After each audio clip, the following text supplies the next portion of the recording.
CCM imemgeuka Samia Suluhu na kumlaani kuhusiana na vitendo vilivyotokea vya ukatili mwaka jana baada ya uchaguzi. Ujambo na karibu kwa taarifa zetu za Kenyascope, na kumbuka kusubscribe. Maneno machache yaliyotamkwa ndani ya ukumbi wa bunge tarehe 27 Januari mwaka 2026 yalipasua pazia la unafiki wa kisiasa na kuacha taifa likiwa katika butwaa nzito. Sio upinzani, sio wanaharakati, wala sio vyombo vya habari vya uchunguzi vilivyofichua jambo hili, bali ni mbunge wa chama tawala mwenyewe aliyesimama na kukiri kwa uzito wa dhamira kwamba katika safari ya madaraka wasio na hatia wameangamizwa kwa tamaa ya viongozi. Kauli hiyo haikuwa hotuba ya kawaida ya kibunge, ilikuwa ni ungamo la kihistoria lilobeba mzigo wa vifo vya kimya, mateso ya kimfumo na uamuzi wa maksudi na kuwatanguliza wachache dhidi ya mamilioni. Ndani ya kikao cha kwanza cha mkutano wa pili wa bunge la 13, mbunge wa jimbo la Chembe kupitia Chama cha Mapinduzi Kunti Yusuf Majala alizungumza kwa hisia nzito zinazoonyesha alama ya dhamira iliyochoka kubeba mzigo wa ukimya. Katika mazingira ambayo bunge limezoeleka kuwa jukwaa la kuhalalisha maamuzi ya serikali badala ya kuyahoji, kauli hiyo ilisimama kama mwiba katikati ya ukimya wa nidhamu ya chama. Ilikuwa ni sauti iliyovunja makubaliano yaliyoandikwa ya kulinda taswira ya uongozi hata pale madhara yanapokuwa dhahiri. Kauli hiyo iligusa kiini cha tatizo la uongozi wa Tanzania wa kisiasa, mfumo unaotengeneza maamuzi makubwa bila kuguswa na athari zake kwa raia wa kawaida. Na katika miongo miwili iliyopita, nchi imeshuhudia maamuzi ya kisera yaliyoathiri maisha ya wananchi kwa kiwango kikubwa, kuanzia uhamishaji wa wananchi bila fidia stahiki kwa ajili ya miradi ya maendeleo, ukandamizaji wa haki za kisiasa na kiraia, hadi mifumo ya kiuchumi inayoongeza pengo kati ya wenye nacho na wasio nacho. Ungamo la Majala linakuja katika muhuri wa ndani unaothibitisha kile ambacho wananchi wamekuwa kilalamikia kwa miaka mingi. Historia ya Tanzania inaonyesha mabadiliko ya polepole kutoka falsafa ya uongozi wa kijamii kwenda kwenye uendeshaji wa dola unaotawaliwa na maslahi ya kisiasa na kiuchumi ya tabaka dogo. Kuanzia miaka ya baada ya mageuzi ya kiuchumi ya miaka ya 1990, sera nyingi zimekuwa zikitungwa kwa shinikizo la wawekezaji, wafadhili na maslahi ya kimataifa, mara nyingi bila ulinzi wa kutosha kwa wananchi wadogo. Matokeo yake yamekuwa ni migogoro ya ardhi, kudhoofika kwa huduma za umma na ongezeko la ukosefu wa usawa. Kauli ya mbunge Majala inaangukia moja kwa moja kwenye mkondo huu wa kihistoria wa maamuzi yanayochukuliwa juu ya vichwa vya wananchi. Na katika sekta ya afya, elimu na miundombinu, athari za tamaa ya uongozi zimekuwa zikijitokeza kwa sura ya takwimu baridi na simulizi za kibinadamu zilizosahaulika.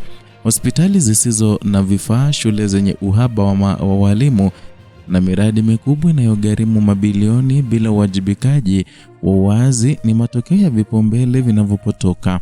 Na wakati viongozi wakijilimbikizia mamlaka na rasilimali, wananchi wasio na hatia hubeba gharama kwa njia ya vifo vinavyoweza kuzuilika, umaskini unaoendelea na kukata tamaa kwa kizazi kizima.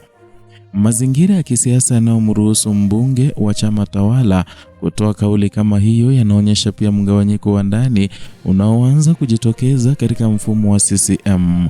Na kwa muda mrefu chama hicho kimejenga taswira umoja na mshikamano wa juu, lakini chini ya uso huo kumekuwepo na mvutano kati ya dhamira binafsi na mstari wa chama. Kauli ya Majala inaweza kutafsiriwa kama dalili ya kuchoka kwa baadhi ya viongozi kuona dhamira ya kisiasa zikizidi uhai wa wananchi wanaowakilisha. Na katika miaka ya karibuni, bunge la Tanzania limekuwa likikosolewa kwa kupoteza makali yake ya kusimamia serikali. Sheria zilizopitishwa kwa kasi, mjadala mdogo wa kina na vilevile matumizi ya wingi ya kura badala ya hoja vimepunguza nafasi ya uwajibikaji wa kweli. Na ndani ya mazingira hayo, ungamo la hadharani kuhusu Kuangamizwa kwa wasio na hatia linakuwa ushahidi kwamba hata wale walioko ndani ya mfumo wanaona madhara yake, lakini mara chache hupata nafasi au ujasiri wa kuyasema.